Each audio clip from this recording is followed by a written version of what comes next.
O patrimônio cultural em pauta na rádio da Universidade. Momento do Patrimônio. Produção e apresentação, Marcelo Coelho de Souza.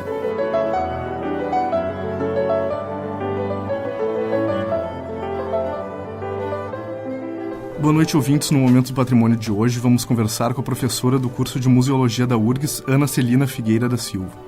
Ana é graduada em História e Museologia com mestrado em Ciência Política e doutorado pelo Programa de Pós-Graduação em História da URGS, com a tese intitulada Investigações e Evocações do Passado, o Departamento de História Nacional do Museu Júlio de Castilhos. No programa de hoje, continuaremos nosso bate-papo sobre os estudos da convidada a respeito do Museu Júlio de Castilhos. Bom, professora, a senhora acredita que esse modelo de museu, erigido sobre bases de figuras e vultos políticos, ainda encontra um espaço, ou hoje em dia o ambiente é mais hostil por parte dos cidadãos? Haveria esse espaço de criação mítica mesmo? Eu acho que esse museu, né, que a gente pode chamar, assim, entre aspas, de tradicional, que constrói a história a partir de poucos indivíduos, né, que vão representar apenas um grupo dentro da sociedade, que seria a elite política, ou política e econômica, como se isso fosse, né, a identidade de todos.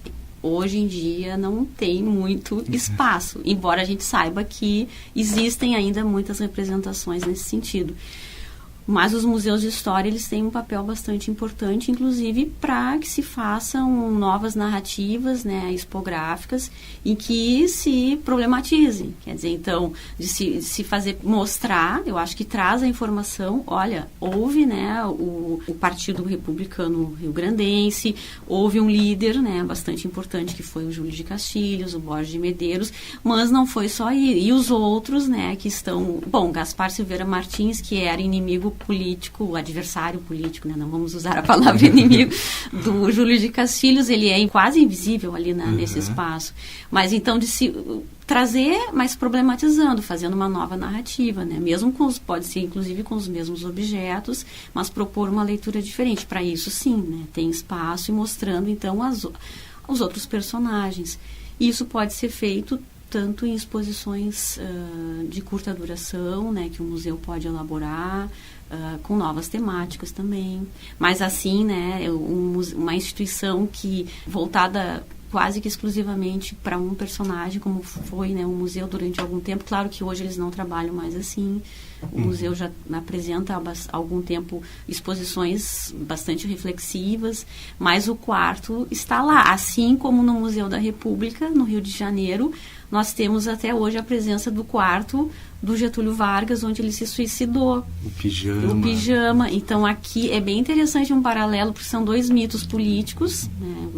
Casualmente os dois são aqui do Rio Grande do Sul, e que houve toda uma construção, né, da permanência deles, né? Então esses personagens, eles continuam vivos através dessa memória que foi evocada através dos museus, mas e um paralelo, quer dizer, o local da morte, que são os dormitórios, a morte física está lá representada. Então o Getúlio, tu tem lá o pijama com o furinho, né? E aqui nós temos no Museu Júlio a máscara mortuária do Júlio de Castilhos, que foi feita no dia que ele estava sendo velado. E é muito semelhante como tem um apelo das pessoas que irem, né, visitar o quarto do Getúlio, né, e querem vir no museu e ver, né, além da bota do gigante, também o quarto do Júlio de Castilhos. Isso é bem interessante, mas aí o museu tem que trabalhar, né, tem que problematizar essas questões todas políticas, né, e das novas identidades, que da questão da transformação. O que acontece, assim, a partir da década de 20, a gente vai ter um movimento que a autora Lilian Schwartz chama de a Era Brasileira dos Museus. Esse movimento, ele vai se encerrar na década de 20 e 30. Então, ele inicia lá no final do século XIX e vem até as primeiras décadas do século XX, onde eram esses museus de caráter enciclopédico. Em 1922, a gente tem a criação do Museu Histórico Nacional, que é o primeiro museu de história do Brasil, que vai ser criado em função da comemoração dos 100 anos da independência.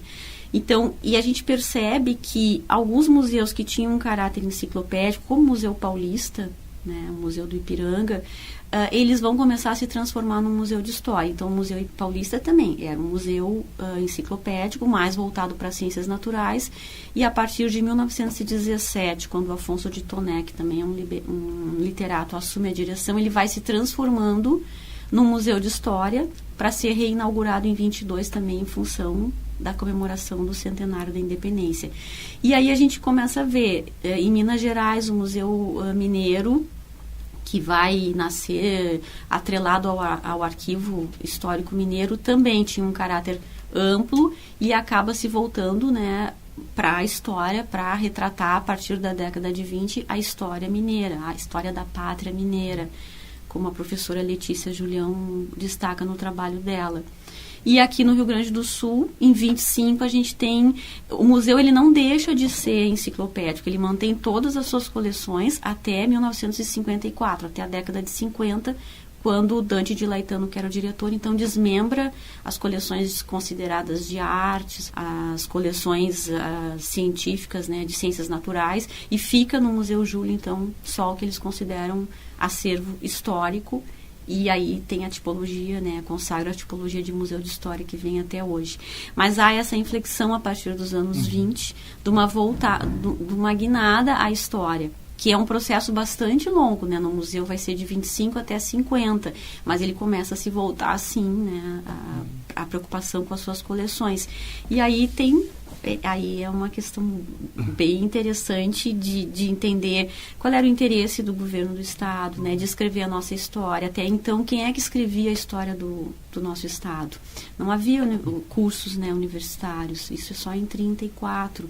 Então, era a cargo do Instituto Histórico e Geográfico do Rio Grande do Sul, que é fundado em 1920. E o arquivo, primeiro o arquivo público, com a sua segunda seção, onde estavam os documentos históricos, e depois o arquivo histórico, que vai funcionar dentro do Museu Júlio, junto com o Instituto Histórico e Geográfico, a partir de 1925. Então, há uma preocupação, né, em se contar a nossa história, e o museu vai entrar nesse processo. Uma criação de identidade. E esse, então, é um processo nacional essa transformação. Ainda precisam ser feitos mais estudos de caso, mas eu considero, pelo que eu li, que sim, que a gente consegue perceber que a partir da década de 20, né, de 20 a 30, a gente tem o surgimento de museus de história, preocupados com a construção da história regional. Claro, tem um Museu Histórico Nacional, né, com a criação das identidades regionais, mas também em 30 a gente já tem Getúlio Vargas no poder, e aí, então, é uma história, a questão das identidades regionais também, elas vão ser, né, submetidas a uma identidade maior, que é a identidade nacional.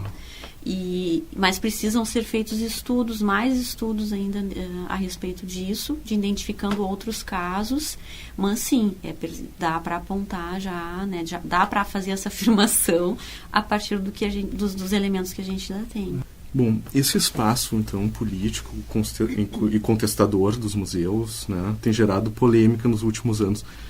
Qual a tua análise sobre o espaço do museu como uma arena também, né, de diálogo, e hoje em dia está sendo um pouco cerceada, até com a questão sobre criar, né, uma classificação etária para as exposições?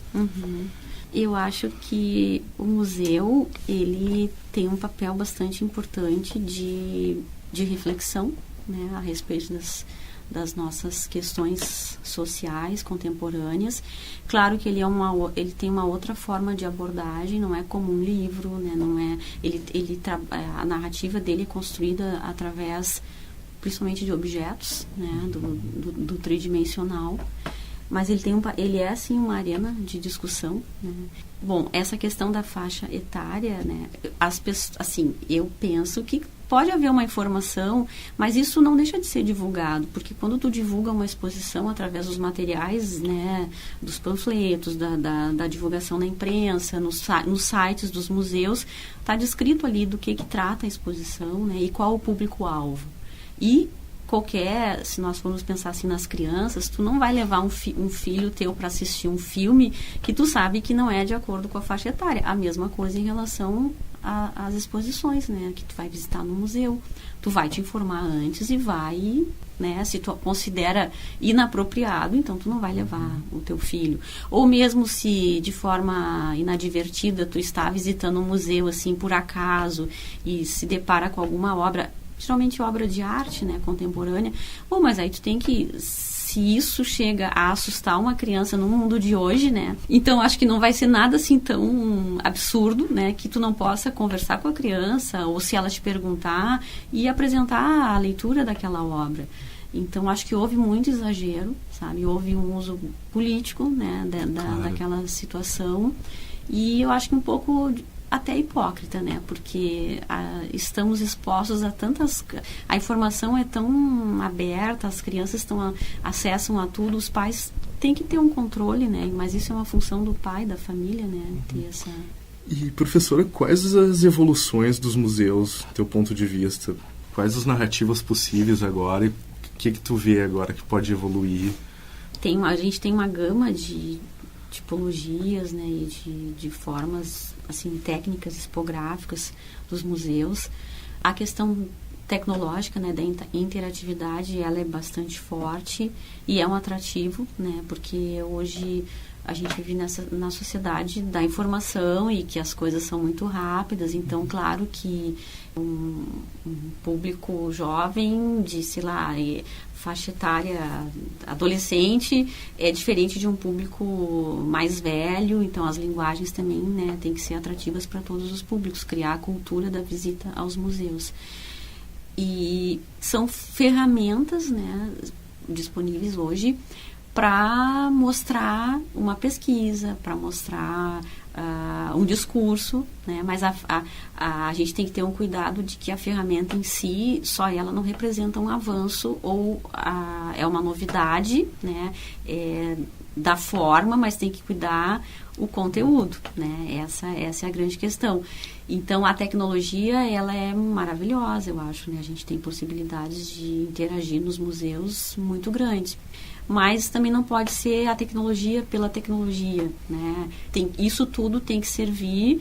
Bom, qual o objetivo com isso, né? O que eu quero que o público acesse através dessas novas formas, dessas novas metodologias de conhecimento, né? De transmissão de conhecimento, ou de construção, ou de acessar informações em que eu possa depois elaborar as minhas reflexões. Então, eu penso que hoje a gente tem muitas experiências positivas, né? Tem muito espaço para discutir várias coisas nos museus. Tem museus que abordam várias temáticas, o Museu da Manhã, mas sempre esse cuidado, né? Que não achar que o avanço é porque eu tenho muita tecnologia no museu, que esse museu, ele pode ser um museu profundamente conservador, com tecnologias inovadoras, né? Vai depender do conteúdo que eu estou trabalhando através dessas tecnologias. Assim como eu posso ter um museu bastante conservador, sem recursos tecnológicos, mas que consiga produzir através de uma exposição, através do seu projeto educativo, algo bastante inovador em termos de conteúdo. Então, eu penso um pouco nisso. Não sei, não acompanho muito essas discussões, né? Não é muito da minha área, mas eu entendo assim, para divulgar o acervo, né? E aí é que tá, porque o que tu tem que conhecer o teu acervo, tem que ter uma pesquisa, né? Porque a gente vê a exposição, ela é a ponta de um iceberg, porque o museu, ele envolve muitas outras atividades, e uma atividade fundamental é que os museus consigam fazer pesquisas, né? Saber o que eles têm, porque não adianta também eu ter os objetos no acervo e não saber da importância daquele objeto, ele não ter uma pesquisa. Tem que ter pesquisa histórica, pesquisa museológica, tem que ter uma preocupação com a documentação desses dados, para que eu possa, então, pensar depois atividades a partir do meu acervo. Então, pensar atividades educativas, pensar uma exposição a partir do meu acervo e não receber só exposições de fora. Quer dizer, o museu precisa trabalhar com o que ele tem, né, com as suas coleções. E aí é a grande dificuldade, porque isso exige equipe, exige tempo, né, para fazer uma pesquisa, mas é só assim que se consegue elaborar, né, as exposições e pensar. Então, isso esse trabalho assim, mais de bastidor, que é fundamental, né, que às vezes falta e que seria muito necessário até para alimentar, né, o conteúdo dessas novas tecnologias. Por exemplo, o Museu Júlio ele tem em torno de 11 mil peças, né, muitas das quais não foram ainda, não receberam uma pesquisa aprofundada. Então, assim, tem muito a ser feito, que não é só a exposição. Claro, as exposições são fundamentais, porque os museus existem para isso, né, para fazer as exposições. Mas é um trabalho que requer, assim, muito mais, né? É um esforço, recurso, né, para isso. E além da pesquisa e documentação, também tem todo o trabalho de conservação, né, porque são muitas vezes peças antigas, às vezes estão mal acondicionadas, então tem todo esse trabalho também. Para quando chega no visitante, né? Então antes a gente tem todo esse processo de preservação, né? De preservação material e também da informação. Porque às vezes se os objetos, por mais que a gente cuide, um dia eles acabam, né? Então se eu tenho a pesquisa, aquele objeto ele se torna um documento, porque eu extraí informação dele. Então entra a pesquisa histórica. E aí essa pesquisa, se ela está registrada, esse objeto por acaso acontece um sinistro, qualquer coisa, a informação foi preservada. Então tem que se pensar nisso, né, quando a gente pensa em gestão dos acervos, antes de chegar nas exposições, há todo esse trabalho, né?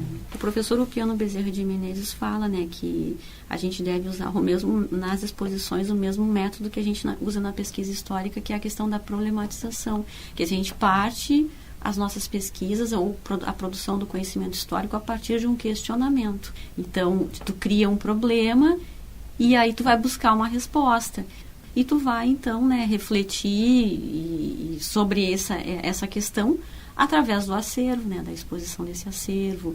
Claro, a questão estética é importante, mas não é os objetos pelos objetos na exposição, porque a exposição é bonita, mas é assim, que problema ela traz, né, e a pesquisa histórica ali envolvida através desses documentos que são os objetos. Ana, então, muito obrigado pela presença. Eu que agradeço a oportunidade.